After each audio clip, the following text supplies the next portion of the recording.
Ma fille pleure les nuits. Elle a abandonné ses amis. Ici, t'es en danger. Y a rien à gagner, ce n'est qu'un métier. Là, il y avait les pauses. Je ne vois pas le jour quand mon bateau s'enle, j'entends d'autres langues. Et j'ai cherché des sœurs, garder mon odeur, desserrer le cœur. Wendito seya, Wendito seya. L'objectif de ce projet, il est double. D'abord, c'est de pouvoir relier la petite histoire à la grande histoire. Donc la petite histoire, c'est quoi? La petite histoire, c'est les histoires en fait familiales, personnelles des jeunes, parce qu'en fait, ils sont allés interroger leurs parents, leurs grands-parents sur leur histoire de vie. Et la grande histoire, c'est l'histoire de la mine et l'histoire de l'immigration. Donc dans ce projet, on a réussi en fait à mêler les histoires familiales et la grande histoire de l'immigration et des mines.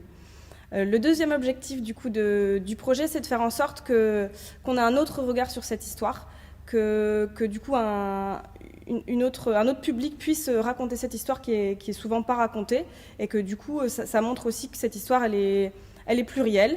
L'immigration elle vient de partout, elle vient aussi d'Algérie, et que du coup l'histoire des mines elle est aussi multiculturelle.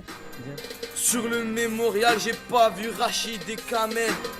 On creuse des terres à pas et plein de poussière.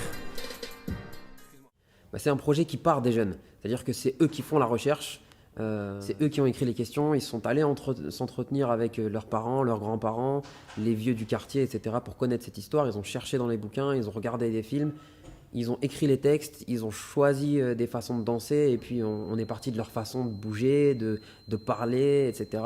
Et nous, on a juste apporté la création, le côté artistique, le côté poète, en allant même chercher le leur pour en faire quelque chose... pour en faire quelque chose au service de leur histoire. 6, 7. Sophia, viens vers moi. Vous êtes tous derrière Sophia. Alors, quels sont les liens entre le projet de création artistique hip-hop au service des enjeux de la mémoire et le projet d'action-recherche, nous, les héritières de la classe ouvrière des mines et des immigrations? Il y a deux choses au moins qui sont similaires. C'est l'histoire d'enfants, de petits-enfants, de cette histoire des mines et de l'immigration, dans le bassin minier ici, Libercourt, Wany, Carvin, qui essaient de se réapproprier leur propre histoire, savoir quelle place ils occupent, ce qu'ils font, et aussi d'essayer de comprendre ce qui leur arrive aujourd'hui dans ce territoire, dans cette société française. Donc là, c'est deux manières, deux outils différents, un peu axé sur la recherche-recherche sociologique classique, et l'autre sur des démarches d'outils artistiques, de médiation culturelle.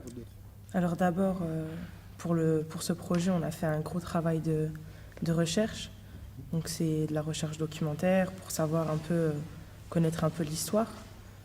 Donc c'est pour nous, je pense, mieux se connaître, mieux connaître son passé, mieux connaître ses grands-parents, ses parents. Donc ouais, c'est une question d'identité aussi, savoir d'où on vient. Vous verrez les extraits des témoignages des mineurs qui racontent la violence au travail, y compris des gens, là je repense à, je crois que c'est un des oncles de Nordine, un membre du conseil d'administration de Schwed. Quand il nous racontait, il nous disait, je ne sais pas si je mélange les histoires, mais il nous dit le premier jour où il est arrivé à la mine, il a vu un chariot, comment on appelle ça? C'est pas un chariot, une berline. Une berline arrivée, là, c'est comme un chariot en acier, là. Et en fait, la berline, elle s'est renversée, et il y a le cadavre d'un mineur qui est tombé à ses pieds, qui avait une couverture sur lui, et puis il dit, mon premier jour à la mine, je suis confronté à la mort, et le fait que quand je vais travailler, je risque de mourir, quoi, peut-être. Je sais quand je descends, je sais pas si je remonterai. Parce que si on le dit pas maintenant, si maintenant les Algériens ne parlent pas, on ne saura pas plus tard comment ils auront fait. Ouais, c'est parler en fait de l'histoire qui est oubliée, quoi. Et puis le fait d'interviewer des anciens, c'est aussi... il est temps de le faire, avant qu'il soit trop tard, justement, parce que nos livres, c'est un peu eux. Et s'ils nous transmettent pas ça maintenant, quand ils seront partis, comment on va faire, quoi.